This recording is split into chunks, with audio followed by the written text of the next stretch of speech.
Bonjour, Claire de Vlemings, coach pour personnes autistes Asperger. Aujourd'hui, nous allons parler identité. Alors, évidemment, pas d'identité qui est mentionnée sur votre carte d'identité, mais votre identité en tant qu'employé ou en tant qu'indépendant. Quand vous êtes employé, vous bénéficiez de ce que j'appellerais une identité de groupe, c'est-à-dire vous travaillez pour l'entreprise X qui est active dans un domaine bien particulier. Il est plutôt rare quand vous êtes employé que vous représentiez le visage de votre entreprise, que vous soyez assimilé à votre entreprise. Alors personnellement, je pense à quelques cas dans lesquels cela existe. Premier cas, quand vous exercez une fonction commerciale. Deuxième cas, quand vous exercez une fonction de direction. Et troisième cas, si vous êtes diplomate pour un ministère des Affaires étrangères. Là, l'entreprise, c'est vous. Si vous travaillez en tant qu'employé dans une boutique Orange, vous êtes Orange pour les clients, même si vous pensez le contraire. Alors, l'entreprise, elle a ses valeurs, elle a son identité, elle a sa mission. Si vous êtes heureux de travailler dans cette entreprise, c'est parce que quelque part, vous adhérez à ces valeurs, à cette identité, à cette mission, ou à tout le moins parce qu'elles ne sont pas en totale contradiction avec les vôtres. Puis, il va y avoir un service marketing, un service communication, un service vente qui vont travailler sur tous ces sujets. Et vous n'avez pas à vous en préoccuper.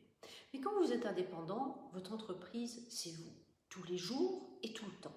Si quelqu'un vous demande ce que vous faites, vous avez besoin d'être à même d'expliquer ce que vous faites en 30 secondes. C'est le fameux pitch.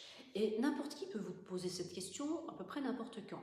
Ça peut être dans un événement de networking, bon là évidemment on s'y attend, en discutant dans la salle d'attente chez le médecin, dans un avion, en rencontrant des personnes inconnues chez des amis, etc. etc. Les gens, ils ne savent pas que vous êtes autiste. Donc, ils pensent que vous êtes comme eux et vous avez donc besoin de pouvoir répondre d'une manière claire et structurée et courte.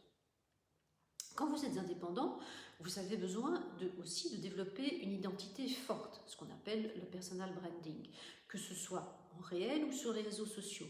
Vous êtes votre propre marque et c'est ça qui va permettre à vos clients d'apprendre à vous connaître, à vous apprécier et finalement à acheter chez vous.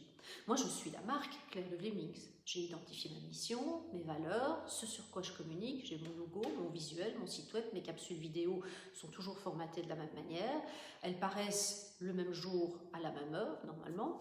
Et une partie de mon travail est de m'assurer que ma marque est visible pour les personnes qui seraient intéressées par mes services. Ça, je l'ai créé à partir de rien, mais pas sans aide, parce que évidemment, j'ai pris une business coach pour faire ça. Alors, cette étape, je l'avais loupée quand j'avais lancé ma première entreprise il y a une dizaine d'années. Et comme je suis autiste, je ne me rendais pas compte que mon identité en tant qu'entreprise, à cette époque-là, était pleine de trous et que c'était une des raisons pour lesquelles je n'attirais vraiment pas beaucoup de monde alors que j'étais compétente dans mon domaine. Alors, j'avais beaucoup de difficultés à me présenter à des événements de networking. Et même si j'ai beaucoup cherché à m'améliorer à l'époque, ce que je lisais était écrit pour des personnes neurotypiques, donc je ne parvenais pas à m'y rattacher.